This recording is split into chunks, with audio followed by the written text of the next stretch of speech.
আরে এটা Samsung S25 নাকি? কবে নিলি? 2-3 দিন। ও শিট ভাই, কি পাতলা, কি স্লিম রে ভাই। ওয়েট ওই বেটা, তো স্যামসাং S25 না, কে এটা?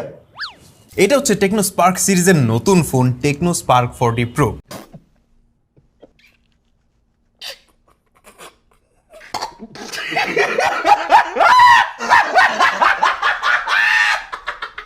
Eighty 9 screen to body ratio, যেটার চিন অ্যান্ড বেজেল অনেকটাই ন্যারো। দূর থেকে দেখলে মনে হয় আস্ত একটা ডিসপ্লে ধরে রাখছি।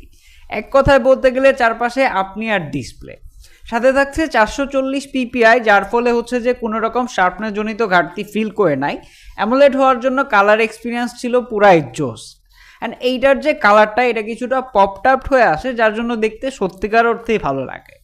তবে এখানে যে 144 হার্জের হাই রিফ্রেশ রেটটা দিছে, এইটা নিয়ে আমার কাছে কিছুটা ঘাপলা মনে হয়েছে, কেননা এইটা আমি 120 হার্জের উপরে কোনো জায়গায় সেটিংসে পাই নাই। ইভেন হচ্ছে যে ইউএফও টেস্টেও দেখলাম যে এইটাই আপ টু উঠে। সো এইটা নিয়ে আসলে কি করছে তারা, এটা আমি আসলে ভালোভাবে বলতে পারলাম না। তবে রেগুলারলি 120 হার্জ ভালোই স্মুথ ছিল। Day to day multitasking, social media browsing, এই কাজগুলো যখন করতেছিলাম তেমন কোনো রকম লেটেন্সি খেয়াল করি নাই। অ্যান্ড এইটার প্রোটেকশন হিসেবে থাকছে কর্নিং গরিলা গ্লাস 7i। তারপরে অবশ্যই আলাদা করে একটি স্ক্রিন প্রোটেক্টর ব্যবহার করবেন। অ্যান্ড এইখানে আরেকটা ভালো ব্যাপার হচ্ছে যে এটাতে আপনারা অ্যামোলেড হওয়ার জন্য ইন ডিসপ্লে ফিঙ্গারপ্রিন্ট স্ক্যানার পেয়ে যাচ্ছেন, যেটার পজিশন কিছুটা নিচে। তবে এটা এনাফ ফাস্ট অ্যান্ড অ্যাকুরেট ছিল।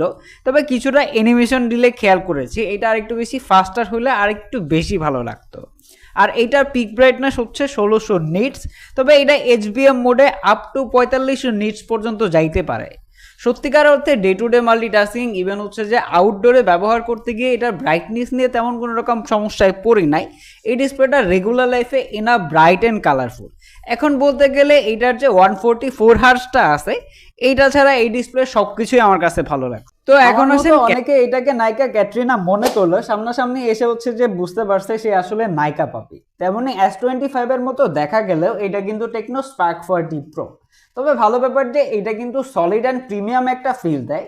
তবে এই পুরো ফোনটাই plastic build and polycarbonate body, যার ব্যাক পার্টে ম্যাট ফিনিশ দেওয়া হয়েছে অ্যান্ড কর্নারের দিকে ক্যামেরা মডিউলটা দেওয়া হয়েছে, যেটা পার্সোনালি আমার কাছে ভালোই লাগে। তবে এটাতে দাগ পড়ে যাওয়ার সম্ভাবনা রয়েছে, তাই মাস্ট বি ব্যাক কভার ব্যবহার করবে।